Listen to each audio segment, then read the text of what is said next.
आज के इस जन सुनवाई में उपस्थित तमाम संघर्ष के साथियों को सबसे पहले जय भीम, लाल जोहार। जिस मुद्दे पर हम लोग बात कर रहे हैं लगातार, मनरेगा कानून को जिस तरह से खत्म किया गया, जिस तरह से हमारे ऊपर श्रम कोड थोपे जा रहे हैं, जिस तरह से भारत सरकार ने अमेरिका के सामने हिंदुस्तान की खेती को और देश के तमाम राष्ट्रहित को गिरवी रख दिया, और जिस तरह से अब ईरान पर इजराइल ने और अमेरिका ने युद्ध छेड़ दिया, और कि भारत सरकार ने ईरान के साथ खड़ा होने के बजाय इजराइल और अमेरिका के साथ खुद को खड़ा कर लिया, उसका पूरा भारत पर जो बुरा असर है हम देख रहे हैं। इसी पर लड़ने के लिए हम सब लड़ रहे हैं, और इसी लड़ाई को और मजबूत करने के लिए और उस लड़ाई में तमाम लोगों को एकजुट करने के लिए हम लोग आज यहाँ मिले हैं। ज़रूर ये लड़ाई और तेज होगी और हमारी जो एकता है ये और मजबूत होगी, और जब एक होकर के लड़ेंगे तो ज़रूर जो नारा हम लगाते हैं लड़ेंगे और जीतेंगे, ये नारा ज़रूर सच होगा। साथियों, मनरेगा को लेके बात हो रही है और पूरे देश में कुछ लोग कह रहे हैं कि भाई इसमें क्या बात है, सिर्फ नाम ही तो बदला गया, और 100 दिन काम मिलता था उसको 125 कर दिया गया, ये तो अच्छा ही तो हुआ। ये हल्ला हो रहा है। अगर सिर्फ नाम बदला गया रहता तो शायद इतना विरोध नहीं होता। दरअसल नाम नहीं बदला गया सर, उस पूरे कानून को ही बदल दिया गया, पूरे कानून को बदल दिया गया। वो जो कानून था, लंबी लड़ाई के बाद वो कानून बना था, और हम सब जानते हैं कि सही ढंग से लागू भी नहीं हो रहा था। धीरे धीरे उस कानून को कमजोर करने की साजिश भी हो रही थी। हम लड़ रहे थे कि उस कानून को और मजबूत बनाओ। मसलन हमने कहा कि भाई आपने ये 100 दिन क्यों तय किया? साल तो है 365 दिन का। अगर आपका मकसद है कि इस देश में गांव में कोई बेरोजगार ना रहे, काम मांगने पर काम मिले, तो आपको ये 100 दिन की पाबंदी हटानी पड़ेगी। कम से कम 200 दिन तो काम के लिए गारंटी करो। हमने कहा कि भाई आपने अगर कहा कि हम इस देश में सबको रोजगार देंगे गांव में, तो वो रोजगार में मजदूरी भी तो सही मिलनी चाहिए। जैसे अभी हमारे साथी ने नारा लगाया कि हर हाथ को काम दो, और उसी के साथ आता है कि काम का सही दाम दो। सही दाम तो होना चाहिए, लेकिन आपने दाम के नाम पर क्या कर दिया कि आप ही का जो कानून बना है देश में, मिनिमम वेज एक्ट, न्यूनतम जो मजदूरी कानून है, उसमें जो आप खुद तय करते हैं कि इससे कम मजदूरी किसी को नहीं मिलेगी, आप उससे भी कम मजदूरी देते हो मनरेगा में। ये मजाक क्यों? तो हम लोग लड़ रहे थे इस बात के लिए कि साल में कम से कम 200 दिन काम की गारंटी करो, और उस काम के एवज में कम से कम आप 600-700 रुपये मजदूरी, जितनी महंगाई है 600-700 रुपये के कम में तो गुजारा नहीं होगा, तो इतनी मजदूरी की गारंटी करो। ये थी हमारी मांग। हमारी मांग ये भी थी, देश के किसान कह रहे थे कि मनरेगा को खेती के साथ जोड़ो। खेती के साथ जोड़ने से क्या होगा कि खेती में जो हमारा इतना खर्च होता है, खेती का खर्च बढ़ रहा है, तो अगर उस खर्च का एक हिस्सा मनरेगा के तहत सरकार अगर उसको निर्वाह करे, तो किसान को थोड़ी मदद मिल जाएगी, थोड़ी राहत मिल जाएगी। तो किसान की ये मांग थी कि खेती के साथ ये मनरेगा कानून को जोड़ दो।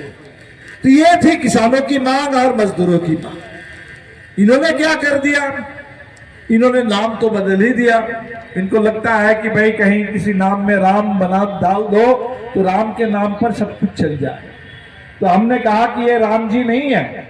दरअसल जो कहते हैं कि जी राम जी, तो जी राम का मतलब हुआ ग्राम। जी राम का मतलब है ग्राम। तो दरअसल ये कहना क्या चाह रहे हैं? ये कह रहे हैं कि भारत विकसित होगा 2047 में। 2047 का समझभाग आपको दिखा रहे हैं। लेकिन भाई भारत विकसित होगा, उस विकसित भारत में ये जो ग्राम जी कानून आप ला रहे हो, तो गांव में क्या होगा? गांव में बेरोजगारी छाएगी, गांव में गरीबी बढ़ जाएगी, गांव के लोग तबाह हो जाएंगे। तो हिंदुस्तान के गांव को, गरीबों को तबाह करके, उनके ऊपर बेरोजगारी थोप करके क्या भारत विकसित हो सकता है? बिल्कुल नहीं हो सकता है। ये मजाक है पूरे हिंदुस्तान के साथ। तो इन्होंने जो कानून को बदल दिया, हमारे साथियों ने विस्तार से चर्चा की कि इस कानून में जो भी सकारात्मक पहलू था, इस कानून में पंचायतों को हक था काम तय करने का, राज्य सरकारों के पास हक था, लेकिन इन्होंने पंचायत का अधिकार छीन लिया। राज्य सरकार से कह दिया कि आपको खर्च उठाना पड़ेगा, लेकिन पूरा अधिकार केंद्र सरकार के पास चला गया। केंद्र सरकार जहां चाहेगी, जब चाहेगी, जितने दिन चाहेगी उतना ही काम मिलेगा, उससे ज्यादा काम नहीं।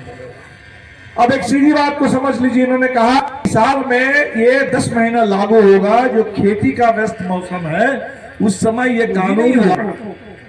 तो जब आप कह रहे थे कि ये कानून 12 महीने के लिए खुला है, इस कानून पर कहीं रोक नहीं है, उस समय पूरे पिछले 15 साल का हिसाब उठा लीजिए तो औसत जो है 50 दिन भी लोगों को काम नहीं मिल रहे थे। जब वो कानून खुला रहता था साल भर के लिए, कभी भी काम मिल सकता था, तो तब भी 50 दिन से ज्यादा काम किसी को नहीं मिल रहा था औसत। तो अगर इस कानून को ही रोक दिया जाएगा कि 10 महीने ही कानून के लिए है, वो खेती के व्यस्त समय में कोई काम आपको नहीं मिलेगा, तो आप अंदाजा लगा सकते हैं ये 1 से 25 दिन तो कहने के लिए है। खर्च भी इसमें, बजट में भी कटौती हो रही है। तो ये कानून दरअसल धीरे धीरे खत्म हो जाएगा। ये जो चाहते हैं कि पूरे गांव में बेरोजगारी अगर हो तो गांव से लोग भागेंगे, शहर में भागेंगे, और गांव से भागेंगे तो शहर में जहां भी लोग चले जाए तो उनको कम से कम मजदूरी दे करके जितना मर्जी उनसे काम करवा लो, उनका शोषण करो। ये पूरे देश में कंपनी वालों को ये छूट मिल जाएगी। तो इस एक कानून से, एक कानून को खत्म करके मजदूरों के ऊपर इतना बड़ा हमला, और इस देश के कंपनी वालों के लिए बहुत बड़ा तोहफा, ये मोदी सरकार ने काम किया है और इसीलिए इतना बड़ा विरोध हो रहा है। हम साथी से कहेंगे, जेम्स जी कह रहे थे कि शायद पार्लियामेंट में जब ये कानून हुआ तो उस समय एक भी विरोध नहीं हुआ। मेरे ख्याल से बात ये सही नहीं है। हमारे सांसद भी उस समय उपस्थित थे, तो पार्लियामेंट में इन्होंने ध्वनि मत से पारित कर दिया। वहां लगातार उस समय भी और उसके बाद ये इस कानून के बदले जाने के खिलाफ जबरदस्त विरोध रहा है। हर पहलू को लेकर के इसमें विरोध रहा है और इस विरोध को और तेज किया जाएगा। दूसरा हमारे सामने बड़ा मुद्दा किसानों का। अभी हम देख रहे हैं कि यहाँ भी हमारे गोदलपुरा के साथी आए हैं, और सबसे पहले तो मैं सलाम करता हूँ। आपने जिस तरह से एक आंदोलन खड़ा किया और अदानी जैसी ताकत को आपने रोक के रखा है, अपनी जमीन पर अभी भी अपने अपने अधिकार को छोड़ा नहीं है, मैं इसके लिए आपको लाखों लाख लाल सलाम करता हूं। आपकी ये ताकत की जरूरत है, यही ताकत होनी चाहिए, यही आंदोलन का तेवर होना चाहिए कि ये अदानी को दे देना चाहते हैं पूरे देश में, जहां मर्जी वो बस कोयला के नाम पर, किसी नाम पर कहीं। अब तो अदानी के लिए कानून बदल दिया गया, न्यूक्लियर पावर में भी अदानी अब आ जाएगा। तो कोई किसी तरह की कोई ऊर्जा, वो सौर ऊर्जा हो, वो पानी वाला हो, वो कोयला वाला हो, वो न्यूक्लियर हो, हर जगह पूरे देश की जो ऊर्जा अर्थव्यवस्था है वो सब कुछ अदानी के लिए हो रहा है। तो वैसे में एक ऐसे इलाके की जमीन जहां के बारे में आपने कहा इतनी अच्छी खेती होती है, लोगों को रोजगार मिलता है, फसलें अच्छी है, वहाँ का गुड़ जो है मशहूर है, तो वैसे एक पूरे इलाके को आप बर्बाद करना चाहते हैं, तो बिल्कुल इसके खिलाफ हम सब लोग आपके साथ हैं, लड़ेंगे। जो आपने दिया है, हमारे साथियों ने पार्लियामेंट में भी इसको उठाया, सवाल दागा है, इस पर फिर हम लोग और लड़ेंगे ताकि इस पूरे इलाके में जबरदस्ती जो फर्जी जन सुनवाई के नाम पर, वो जन सुनवाई फर्जी है, असली जन सुनवाई यहीं पर हो रहा है, जहां हम पूरे देश भर, झारखंड के हर कोने से आकर के अपने जमीन की हिफाजत के लिए आवाज उठा रहे हैं। तो किसी तरह का कोई फर्जी जन सुनवाई कह करके आपकी जमीन को कब्जा करने की कोई भी साजिश इसको सफल नहीं होने देंगे। इस लड़ाई में पूरा झारखंड, पूरा हिंदुस्तान आपके साथ है और इस जमीन को रक्षा करने के लिए हम सब लोग मिलकर लड़ेंगे। ये देश में जो किसान आंदोलन हुआ था, किसान आंदोलन आप सब लोग जानते हैं कितनी लंबी लड़ाई हुई और लगा कि किसान जीत गए। तो किसान क्या कह रहे थे? किसान कह रहे थे कि भाई हमारी खेती, हमारा खेत और खेती ये हम देखेंगे, ये अंबानी अदानी के लिए नहीं है, आप इसको अदानी अंबानी के हाथों सौंप नहीं सकते। तो किसानों ने लड़ा, अदानी के खिलाफ लड़ा, अंबानी के खिलाफ लड़ा, गोदी मीडिया के खिलाफ लड़ा और 1 साल से इतनी जबरदस्त लड़ाई हुई कि मोदी जी को लगा कि भाई किसान अगर इतने गुस्से में होंगे तब तो आगे कहीं कोई चुनाव जीतना संभव ही नहीं होगा। तो किसान को गुमराह करने के लिए, किसान के गुस्से को ठंडा करने के लिए उत्तर प्रदेश का जब चुनाव था विधानसभा में, उस चुनाव से पहले इन्होंने कहा कि नहीं, हम ये कानून को वापस ले लेते हैं। तपस्या में कोई कमी रह गई थी, अब इसको वापस ले लेते हैं। लेकिन जो वापस लिया, अब उसी कानून को वो लगातार चोर दरवाजे से हमारे ऊपर थोप रहे हैं और अब तो भयानक ढंग से थोप रहे हैं। वो जमीन तो कब्जा कर ही रहे हैं। जमीन के लिए भी जो कानून बना हुआ था भूमि अधिग्रहण, उसमें जमीन अधिग्रहण करने के तौर तरीके बताए गए थे कि किसान से बात करो, किसान की सहमति के खिलाफ जमीन नहीं ले सकते हो, किसान से अगर जमीन लेनी है, किसान अगर सहमत हो तो आपको जो बाजार में उस जमीन का भाव है उसका 4 गुना आपको देना पड़ेगा। और सिर्फ किसान को नहीं देना है, जो जमीन के मालिक, उस तमाम भूमिहीन लोगों को भी देना है जिनकी रोजी रोटी उस जमीन पर निर्भर है। तो वो सारे लोगों को आपको मुआवजा देना होगा। तो ये तो कहीं मुआवजा नहीं दे रहे हैं, कहीं किसान से बात नहीं कर रहे हैं, वही बस कानून का धज्जियां उड़ाते हुए वो लगातार जहां जो जमीन उनको अच्छा लगता है, किसी कोई अदानी को चाहिए, किसी एनटीपीसी को चाहिए, सड़क के नाम पर चाहिए, किसी भी नाम पर चाहिए तो वो ले लेते हैं। तो इसके खिलाफ बड़ी लड़ाई है। लेकिन अब आप देखिए कि अदानी अंबानी के खिलाफ जो लड़ाई थी, अब वो लड़ाई चली गई अमेरिका के खिलाफ भी। अदानी अंबानी से तो लोग लड़ ले रहे हैं, चलो हम लड़ लेंगे, लेकिन अभी ये कह रहे हैं कि भाई अमेरिका से लड़ो, अमेरिका के साथ प्रतिस्पर्धा करो। अमेरिका से समझौता करके आ गए। अमेरिका से समझौता करके क्या है कि हिंदुस्तान की खेती में अब अमेरिका से आएगा। वो कह रहे हैं कि हम तो गेहूं नहीं मंगाएंगे।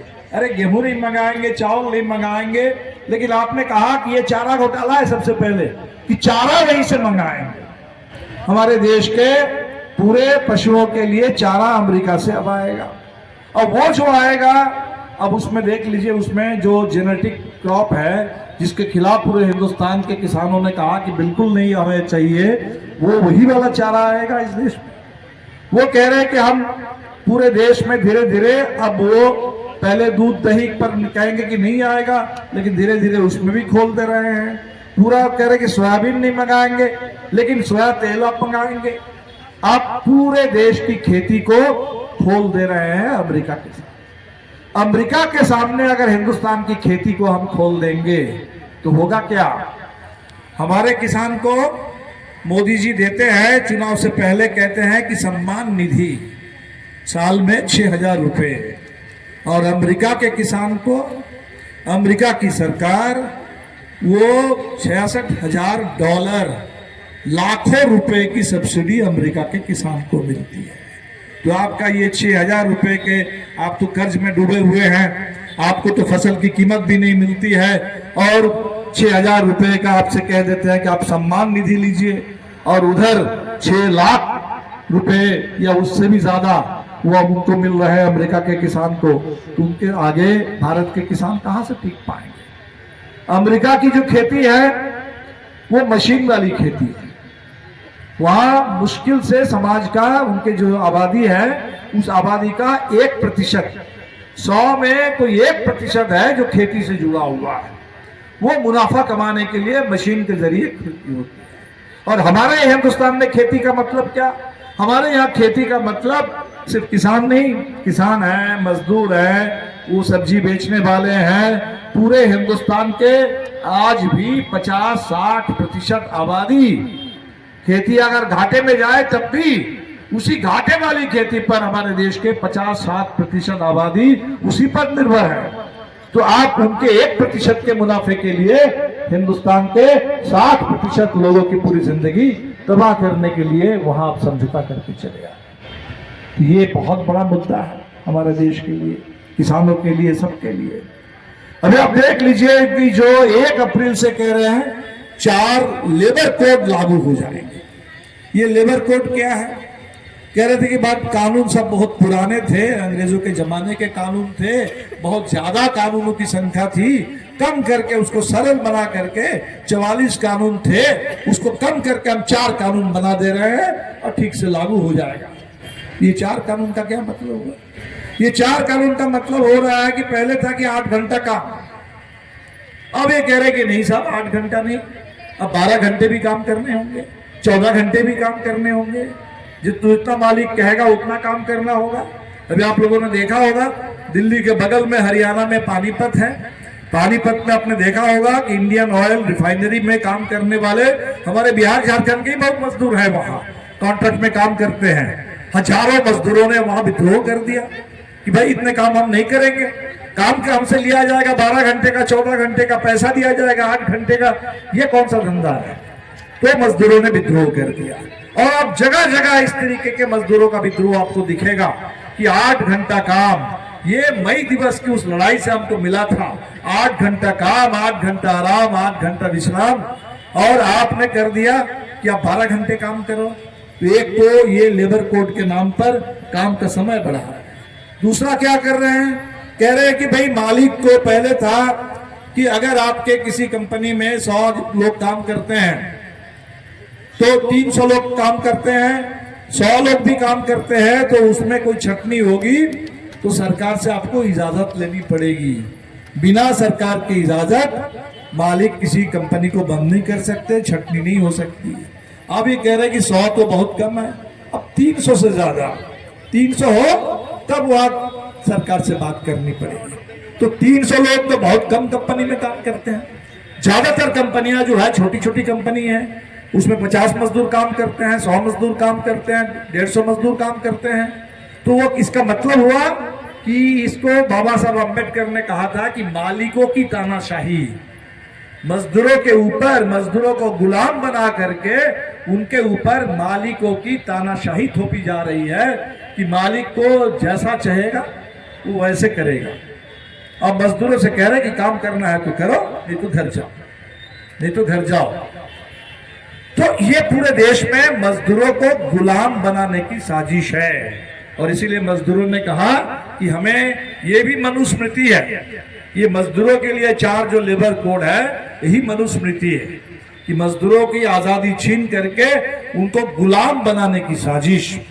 और जहां भी आप गुलामी देखेंगे, वो महिलाओं के लिए गुलामी हो, दलित के लिए गुलामी हो, आदिवासी के लिए गुलामी हो, किसान के लिए गुलामी हो, मजदूर के लिए गुलामी हो, गुलामी का कोई भी कानून हो वो समझ लीजिए कि ये मनुवादी कानून है, वो अंग्रेजों का कानून है।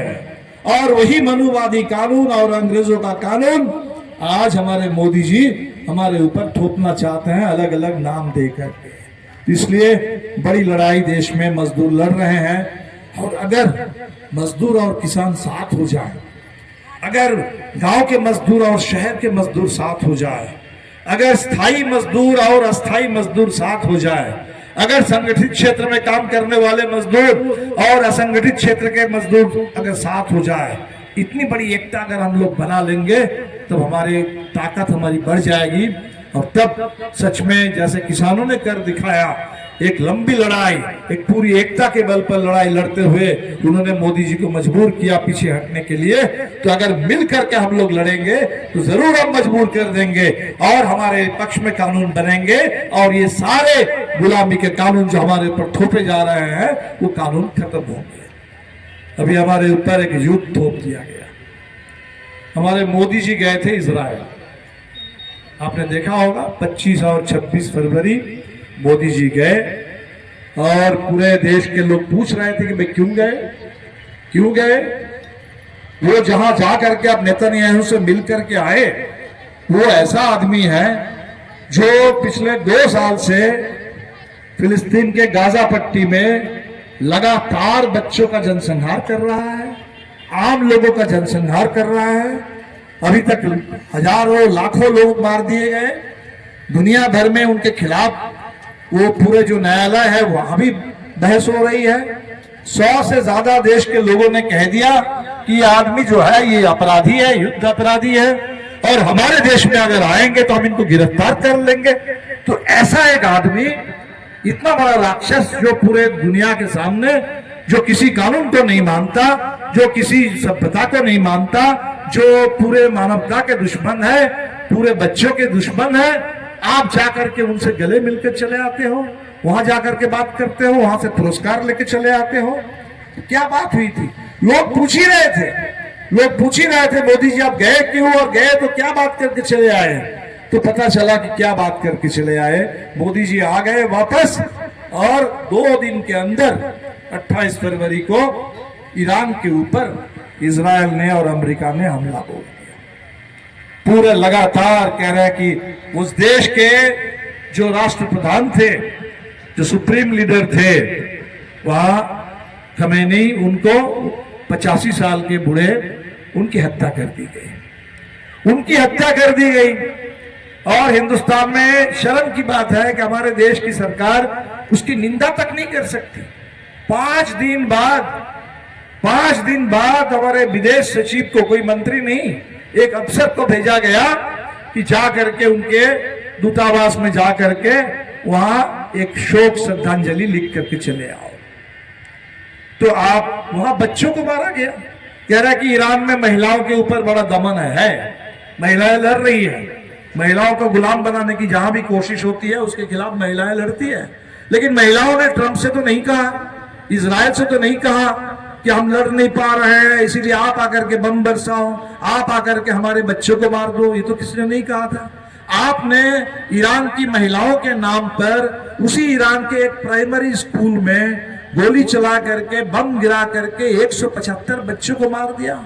175 बच्चे, जो बच्चियां मार दिया आपने। कह रहे हैं कि हम आजादी के पक्ष में हैं, हम महिलाओं के पक्ष में हैं, हम लोकतंत्र के पक्ष में हैं। महिलाओं ने कहा कि हमें नहीं चाहिए आपका ये लोकतंत्र, हमें नहीं चाहिए आपकी आजादी, हम तय कर लेंगे, हम लड़ लेंगे। जैसे हम अपने देश में कहते हैं, अपने देश में हम कहते हैं कि हमारी जो भी लड़ाई है हम लड़ लेंगे। हमारी लड़ाई के नाम पर यहाँ पाकिस्तान आ जाए, हमारी लड़ाई के नाम पर यहाँ चीन आ जाए, हमारी लड़ाई लड़ने के नाम पर कोई विदेशी कंपनी आ जाए, हमें नहीं चाहिए। अपनी लड़ाई हम खुद लड़ ले सकते हैं। तो लेकिन इन्होंने पूरे ईरान में ईरान के राष्ट्रप्रधान को मार दिया, बच्चों को मार दिया, लगातार मार रहा है। तो अब ईरान क्या करेगा? ईरान ने कहा हम तो लड़ेंगे, हम तो अपना स्वाभिमान बेच नहीं सकते, हम तो ये गुलामी को कबूल नहीं कर सकते।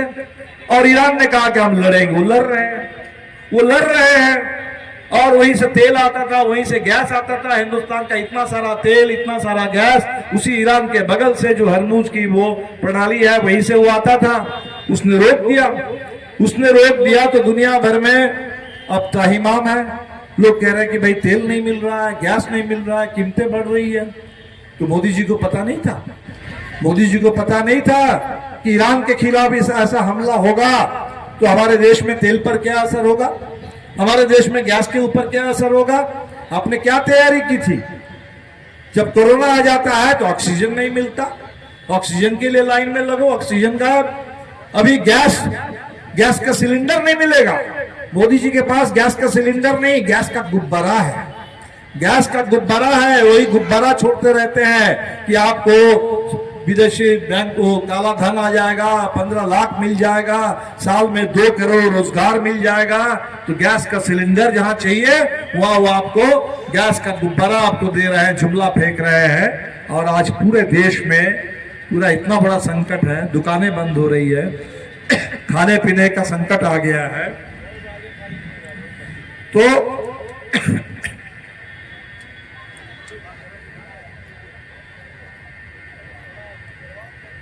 आज हमारे सामने ये सवाल है कि ये मोदी जी ने जो काम किया, देश को तो बदनाम कर ही दिया।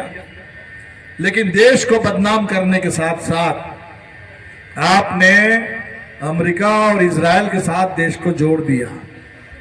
ये अमेरिका और इजराइल क्या करेगा?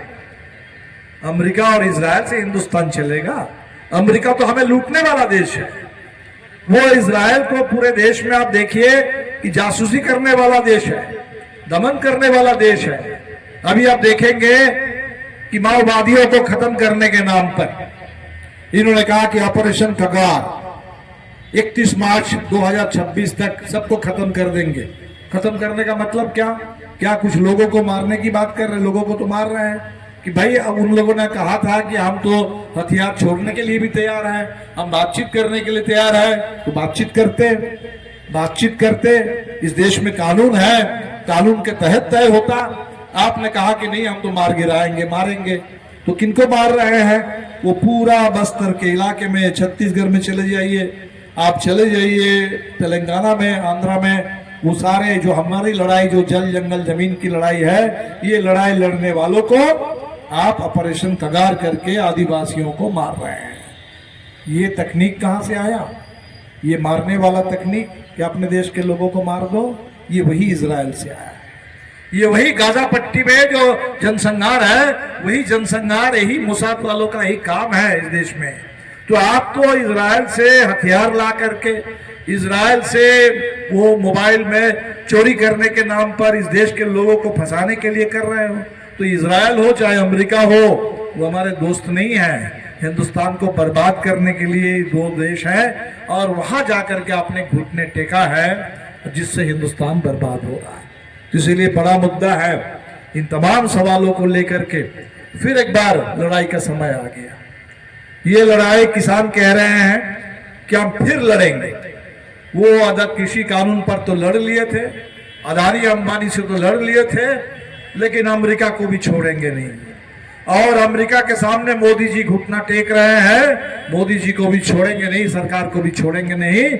अपने खेती बचाने के लिए, देश की आजादी की रक्षा करने के लिए, इसके स्वाभिमान के लिए, अपने बच्चों के लिए ये पूरे भारत और अमेरिका समझौता के खिलाफ लड़ेंगे। तो किसान आंदोलन के लिए फिर एक नया मोड़ आ गया। हमारे देश के गांव के गरीब कह रहे हैं कि वो मनरेगा कानून जो था, हमें उस कानून को और मजबूत बनाने की जरूरत है और उस कानून को खत्म करके ये जो ग्राम जी कानून धोखा हमारे ऊपर थोपा गया, हमें बिल्कुल मंजूर नहीं है। तो हम अपने रोजगार गारंटी कानून के लिए और उसको सही ढंग से लागू करने के लिए बिल्कुल लड़ेंगे। हमारे देश के मजदूर कह रहे हैं कि ये गुलामी के 4 लेबर कोड हमें मंजूर नहीं है। हम 8 घंटे के अपने काम के लिए, काम के पूरे दाम के लिए, अधिकार के लिए और बाबा साहब अम्बेडकर के जमाने से हिंदुस्तान के मजदूरों को जो अपना संगठित बनाने होने के लिए, हड़ताल करने के लिए, लड़ने के लिए जो अधिकार मिले थे, उस अधिकार के साथ किसी तरह का कोई समझौता नहीं। वो पूरा का पूरा अधिकार हमें चाहिए इस देश में। तो मजदूर लड़ रहे हैं ये 4 लेबर कोड के खिलाफ। हमारे देश के नौजवान, पूरे देश के छात्र नौजवान, अभी शायद 19 तारीख को सुप्रीम कोर्ट में कल बात होगी, एक कानून बनने लगे थे कि भाई रोहित वेमुला, उसको आत्महत्या करने के लिए मजबूर किया गया था, उसकी सांस्थानिक हत्या हुई थी, कि अगर कोई दलित का बच्चा, कोई दलित का बेटा पढ़ लिख करके आगे बढ़ जाए, वो शोधार्थी बने, वो पूरे प्रोफेसर बने, वो लेखक बने, तो आप उसका रास्ता रोकना चाहते हो और उसको प्रताड़ित करते हो, दलित हो, आदिवासी हो, गरीब हो। तो रोहित वेमुला की हत्या हुई। पायल तड़वी जो महाराष्ट्र में डॉक्टर थी, उनकी इस तरह से सांस्थानिक हत्या हुई। दर्शन सोलंकी की हत्या हुई। और तब जाकर के सवाल उठा था कि आजादी के इतने साल बाद भी इस देश में विश्वविद्यालयों में, उच्च शिक्षा के तमाम जगह पर ये जाति के आधार पर ये भेदभाव क्यों, ये प्रताड़ना क्यों? सुप्रीम कोर्ट ने कहा कि भाई इस पर कोई नियम बने, ऐसा अगर कहीं होगा कोई भेदभाव तो उसको रोकने के लिए कोई नियम बने। यूजीसी ने एक नियम बनाया और कुछ लोगों ने इस पर हल्ला कर दिया। कुछ लोग ये जो समझते हैं कि इस देश में ये जातीय उत्पीड़न करना ये हमारा अधिकार है, और इसके लिए वो चाहते हैं कि भाई कहीं कोई जातीय उत्पीड़न के लिए देश में कोई कानून ना बने। कुछ लोगों ने हल्ला कर दिया, मोदी जी के पुतले जल गए और तुरंत सुप्रीम कोर्ट और सरकार ने मिलकर के उसके ऊपर रोक लगा दी। अब हमारे देश के छात्र नौजवान पूरे देश में लड़ रहे हैं कि वो यूजीसी का जो समता मूलक कानून है, हमें वो कानून चाहिए। जेएनयू के हमारे साथियों ने इस पर जब लड़ाई शुरू की तो 14 साथियों को जेल में भेज दिया गया, लेकिन जेल से बाहर आए हैं तो जेएनयू वाले लड़ रहे हैं, जामिया वाले लड़ रहे हैं, दिल्ली विश्वविद्यालय के छात्र लड़ रहे हैं, बिहार में कल पटना में हो रहा है, यूपी वाले लड़ रहे हैं। झारखंड के साथियों से कहेंगे कि आप भी लड़िए इस सवाल पर। ये न्याय का सवाल है, ये इस देश में हमारे अधिकार का सवाल है। और एक खतरनाक बिल आया है, जैसे भीबी ग्रामजी कानून है वैसे ही उच्च शिक्षा को खत्म करने के लिए VBSA विकसित भारत शिक्षा अधिष्ठान क्या कह रही है कि सरकार कि हम यूजीसी को ही खत्म कर देंगे, हम खत्म कर देंगे। इस देश में इंजीनियरिंग कॉलेज के लिए कोई अलग अगर संस्थान है खत्म कर देंगे, अगर टीचर्स ट्रेनिंग के लिए अलग कोई संस्थान है उसको खत्म कर देंगे। सबको खत्म करके एक कमीशन बना देंगे, एक कमीशन बना देंगे चुनाव आयोग की तरह, और उसमें किसी गणेश कुमार को बैठा देंगे और वो बैठ करके पूरे हिंदुस्तान में हर जगह बुलडोजर चलाएगा। शिक्षा का पूरा एक तरफ निजीकरण होगा, एक तरफ भगवाकरण होगा, और साथ साथ जो राज्यों का अधिकार था अपने राज्य के लिए अलग से शिक्षा के लिए नीति बनाना, वो भी खत्म हो जाएगा। उसमें बुलडोजर चलेगा केंद्र का। तो हमारे छात्र नौजवान भी इस पर लड़ रहे हैं। तो ये समय लड़ने का है। चुनाव तो आता जाता है, अभी बंगाल में चुनाव आएगा, वहाँ SIR चल रहा है, और बंगाल के SIR में आपने देखा होगा क्या किया गया। जो शुरू में कहा कि कुछ नहीं होगा, जो मर गए हैं उनका नाम हम काट देंगे, जो बंगाल में रहते नहीं है बाहर चले गए हैं उनका नाम हटा देंगे। कोई अगर है जिसका नाम 3 बूथ में चढ़ गया, 2 बूथ में चढ़ गया, तो उनका एक जगह नाम रहेगा, 2 जगह से हटा देंगे। बस घबराने की कोई बात नहीं है। तो लोगों ने कहा कि चलो देखा जाए। तो शुरू में SIR हुआ तो 58 लाख लोगों के नाम कटे, लेकिन इसके बाद 1.5 करोड़ लोगों के पास नोटिस भेज दिया गया कि आप कागज पत्तर ले आओ, जमा करो, दिखाओ आप इस देश के हो। लोगों ने कागज पत्तर भी दिया, और तब भी कह रहे कि नहीं, अब इस पर हम विचार करेंगे, सोचेंगे। तो बंगाल में करीब 1 करोड़ लोगों को चुनाव से बाहर कर देने की साजिश चल रही है। वही बात जो झारखंड के चुनाव में कह रहे थे कि घुसपैठिया, वही बात बंगाल में चल रही है इस समय। तो झारखंड में भी SIR भी शुरू हो रहा है, इसीलिए सतर्क रहिए। वोटर लिस्ट पर हमारा नाम, उसको वोटर लिस्ट से बाहर करने, वोटर लिस्ट से बाहर हो जाओ, राशन कार्ड चला जाए, जॉब कार्ड का मतलब नहीं रहेगा, कल कह देगा कि आप इस देश के ही नहीं हो, नागरिक नहीं हो। तो इस देश में इतनी बड़ी साजिश, सिद्धो कान्हू बिरसा के झारखंड में आदिवासियों के खिलाफ इतनी बड़ी साजिश, अंबेडकर के देश में दलितों के खिलाफ इतनी बड़ी साजिश, भगत सिंह के मुल्क में इस देश के मजदूर किसान नौजवानों के खिलाफ इतनी बड़ी साजिश। तो इसीलिए इसके खिलाफ सतर्क हो जाइए, तैयारी कीजिए, मिल के लड़िए। आज जन सुनवाई में अच्छी बात हुई, चर्चा हुई, और सब लोग एक दूसरे की बात सुने हैं। अपना अपना मुद्दा तो सबका रहता है, किसी के पास श्रम कोड का मुद्दा है, किसी के पास वो गोंदलपुरा में अपनी जमीन बचाने का मुद्दा है, किसी के पास मनरेगा कानून का मुद्दा है, छात्र नौजवानों के पास अपनी शिक्षा रोजगार का मुद्दा है। लेकिन हम सब लोग मिलके एक दूसरे के संघर्ष को अगर समझेंगे, एक दूसरे के संकट को अगर समझेंगे, और सब लोग मिलके अगर लड़ेंगे, एक दूसरे का अगर साथ देंगे, तब हमारे पास ताकत कम नहीं है, बहुत ताकत है हमारे पास। और इस पूरी ताकत के साथ जब लड़ेंगे तो निश्चित तौर पर इस देश में ये साजिश जो फांसीवाद की है, मोदी जी की है, ये साजिश चल नहीं पाएगी। इसीलिए आप तमाम साथियों को आज के सफल जन सुनवाई के लिए बहुत बहुत बधाई। लड़ेंगे, लड़ेंगे।